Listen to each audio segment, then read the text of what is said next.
예, 발언권은 정지되지 않았다는 홍준표 시장. 당원권 10개월 정지 중징계를 받은 이후에 SNS에 글을 썼다 지웠다 반복하고 있는데 그러면서 본인의 입장을 계속 밝히고 있습니다. 허지원 변호사, 지난 주말에도 글을 또 썼습니다. 이번에는 뭐라고 썼죠? 지난번에 징계를 순순히 받아들이는 듯 하면서도 3년이 남아있다는 묘한 여운을 남겼었는데요. 이번에는 좀 더 본격적으로 유감을 표시한 것이라는 생각이 듭니다. 자신의 SNS를 통해서요. 정치판은 하이에나 떼들이 우글거리는 정글과 같은데 하이에나 떼들에 내가 한두 번 당한 것은 아니지만 나를 잡범으로 취급한 것이다. 이렇게 좀 직설적인 표현으로 유감을 표현을 했습니다.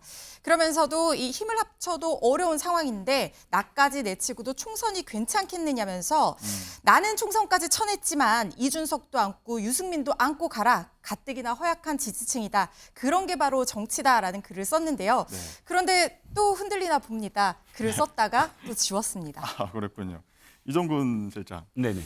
말씀하셨는데 잡범 취급한 건 유감이다. 또 하나가 있습니다. 황교안이 망한 것도 쫄보 정치를 했기 때문이다라고 썼는데 이걸 김기현 지도부를 겨냥해서 썼다는 얘기가 좀 나오더라고요. 네, 그렇죠. 당연히 뭐 김기현 대표를 지도부가 아니라 거의 김기현 대표를 겨냥한 것 같아요. 왜냐하면 황교안 대표 쫄보 정치가 당시에 그 지방선거 때 자신을 공천하지 않고 또 그 다음에 지금 그 무소속으로 나와서 대구시장이 됐지 않습니까? 네. 그러니까 황교안 대표가 당시에 탈당해서 당선되더라도 복당 금지다. 네. 여기에 대해서 쫄보 정치다 그러고 그 비판을 했거든요. 아마도 김기현 대표를 향해서 지금 지금 소회를 밝히고 있는데 이 홍준표 시장이야말로 사실상 인정투쟁을 잘하는 사람입니다. 날 인정해달라. 네. 나를 잠재적 대통령 후보로서 인정해달라. 네. 그럼 날 내치면 잠재적인 어떤 그런 경쟁자를 내치는 거 아니냐. 이러면서 인정을 해달라는 그 인정투쟁을 하지만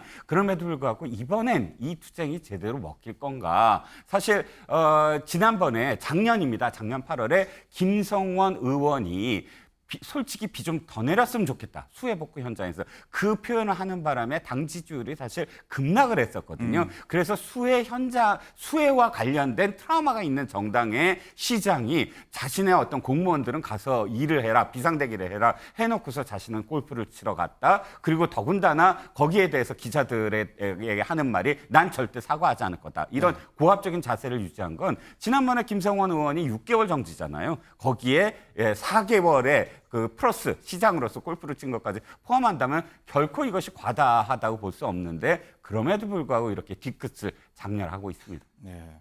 한민수 대변인. 네. 홍준표 시장 얘기 중에 하나가 가장 지금 화제가 된 게 나는 쳐냈지만 이준석, 유승민은 안고 가라. 이 얘기가 가장 좀 화제가 된 것 같은데 여당이 비윤계를 끌어안고 가야 한다고 밝힌 것 같은데 어떻게 보십니까? 일단은 사람이 글을 쓰고 지우기를 반복하는 거는 자기 마음도 잘 모를 때가 그래요.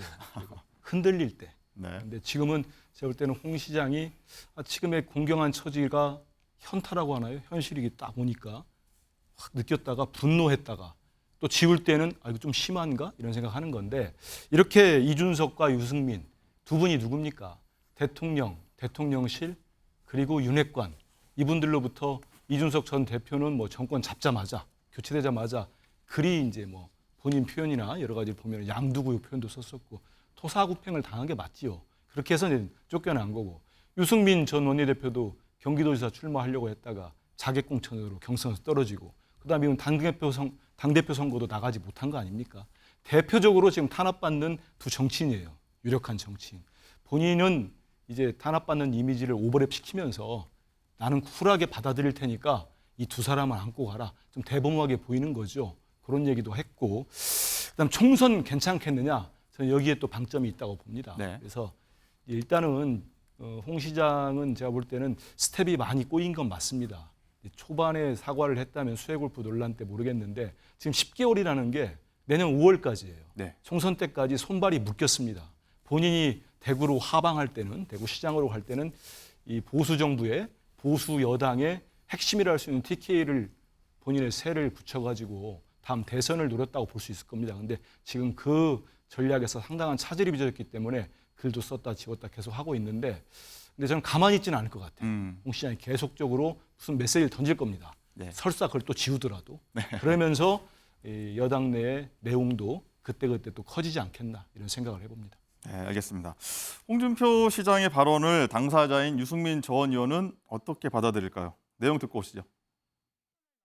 네. 아유, 그 양반에 대해서 제가 전혀 이야기를 안 하고 있었는데 네. 그걸 또 물으시네요. 근데 그 양반은 대구 경북은 한 그거예요. 한 뿌리예요. 근데 거기 대구시장이 수해 때 그래 골프를 치놓고 얼마나 잘못했는지 입 다물고 반성하고 있어야지. 자기는 뭐 이런 데다고 내가 기죽고 사과할 줄 아냐 그러다가 네. 뭐 또 며칠 만에 꼬리를 내리고 그러다가 또 억울한지 무슨 과하지역 지역. 그랬다가 또 뭐 몇 시간 만에 페북 글을 내리고 평소에 수해 봉사활동도 안 가시던 분이 갑자기 수해 봉사활동을 제가 그분을 보면 우리 정치인의 신뢰성 이런 거는 일관성에서 나오는 거거든요. 네. 그분 말씀이 정치적 유불리에 따라서 너무 오락가락하시고 그분이 뭐 겉으로 되게 센 척하는데 사실은 굉장히 약한 분이에요. 제발 좀 잘못하였으면 좀 그분이야말로 입국닷 하시는 네. 게 맞는 거 아닌가 싶어요. 거기다 왜 저를 끌어들입니까? 예. 네, 이정훈 실장. 딱 들어봐도 당사자인 유승민 전 의원 불쾌한 감정인 것 같아요. 그렇죠. 왜 자신을 그 한 대 묶느냐, 한 범주 안에 묶느냐라는 거죠. 사실은 지금 이번에 수해와 관련돼서 전혀 아무런 어떤 그런 이 비난을 받을 위치가 아닌데 결국은 지금 홍준표 현 시장의 네. 의도는 이거거든요. 이준석, 유승민 이런 정치인들을 언급을 하면서 사실상 당 대표와 대척점에 선 그런 이 경쟁자들 당내 어떤 그런 세력화해서 당내에서 이번 총선에서 어쨌든 당원권은 정지됐지만 발언권을 통해서 하나의 세력을 형성할 수 있다라는 의미에서 지금 던져놨는데 유승민 전 의원 같은 경우는 지금 이렇게 한 대 묶였다가 불똥이 자신한테도 튈 것을 염려해서 일단 거리두기를 할 수밖에 없는 입장이죠. 네, 그렇군요. 정치권 일각에선 홍준표 시장에게 목소리를 내더라도 품격 있게 하라 이렇게 얘기를 하고 있습니다. 관련 내용 듣고 얘기 이어가도록 하겠습니다. 약주 드셨나? 아니 자기 말고는 다 정치판이 하이에나들이라 그러면은 본인 스스로 반성해야죠. 많은 국민들이 아파하는데 네. 그게 골프를 쳤는데 그게 정당하다고 자꾸 얘기하면은 잘못된 건 인정을 해야 되잖아요. 네. 그것 또한 지도자의 덕목 중에 하나가 자기가 잘못했을 때는 인정하고 네. 또 새로운 길을 가면 되는데 그걸 자꾸 본인 목소리만 내면은 듣는 국민들이 불편해진다. 저도 뭐 대구 시민으로 좀 불쾌합니다. 대구시장이 자꾸 이런 구설수에 오르고 품격이나 인성 문제가 자꾸 나오는 것 자체가 정치 지도자 아닙니까? 대통령 후보도 나오고 그렇죠. 그러면 네. 품격이라든지 인성부터 좀 갖추는 게 좋겠다. 입을 닫아 놓질 못해요. 수 대변인.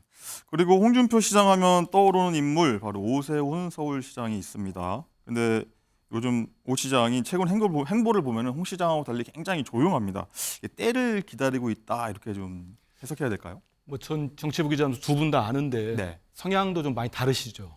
오세훈 시장 성향도 다른데 다만 이번에 중징계 10개월 받는 거 보면서 조금 더 조심해야 되겠다 이런 생각은 할 것 같아요.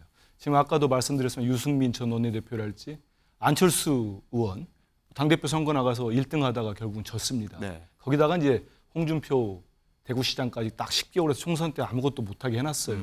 이런 거 보면은 오세훈 시장은 일단 시정에 또 그렇게 집중하는 게 맞죠. 서울시장이 맞고 제가 좀 들은 얘기는 여권 핵심부하고는 교감을 좀 하는 것 같습니다. 제가 누구라고 취재 내용입니까?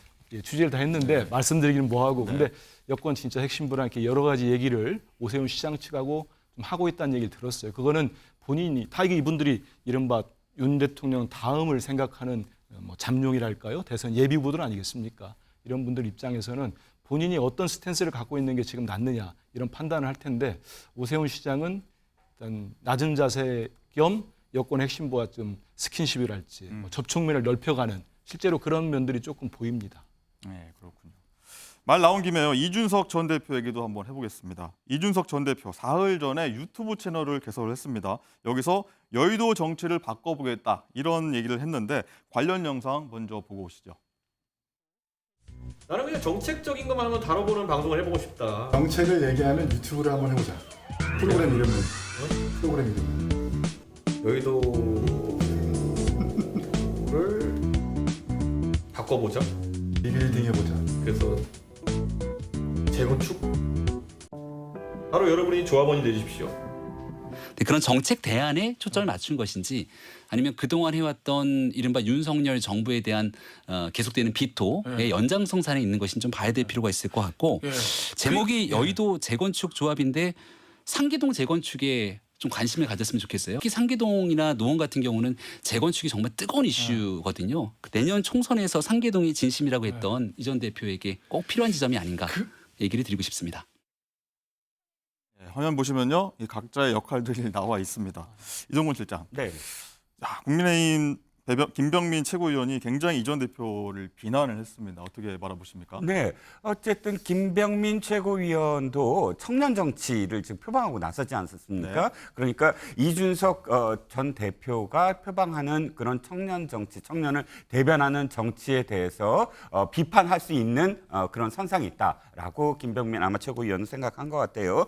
김병민 최고위원도 얘기했습니다. 뭐냐면 이것이 앞으로 어떻게 될 건가는 지켜봐야 된다. 그래서 왜냐하면 지금 방송에서 나왔지만 이름밖에 결정된 게 없어요. 구체적으로 어떤 걸 하게 한다라는 어떤 내용이 안 나왔기 때문에 그것을 구체적으로 나와봐야 뭐 비판을 하든 아니면 뭐 동조를 하든 한다라는 건 김병민 최고위원이 잘 얘기한 건데 그나마 이름을 갖고 지금 시시비비를 한 겁니다. 왜냐하면 이준석 대표가 지금까지 취해왔던 어떤 비판이 과연 비판을 위한 비판인가 아니면 진짜 청년들을 대변한 정책적 비판이었나라는 걸 되돌아보면 사실 아쉬운 대목은 있어요. 그러니까 이 민주당 쪽에서 아마 좀 부럽긴 할 겁니다. 저런 세대가 대표를 뽑힐 수 있는 정당이다. 그런데 거기서 그쳤다는 거예요. 실질적으로 청년들을 위한 어떠한 그런 토론과 그런 부딪힘, 갈등, 충돌 속에서 나온 것들이 있어야 되거든요. 네. 이준석 대표가 그렇다면 청년 정치로 해서 무엇을 내놓았고 거기에 대해서 어떻게 대응을 했느냐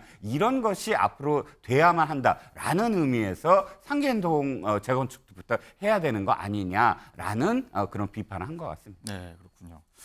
이 언급된 인사들 비윤계라고들 하는데 앞으로 이들 행보가 어떻게 될지 좀 더 지켜보도록 하겠습니다.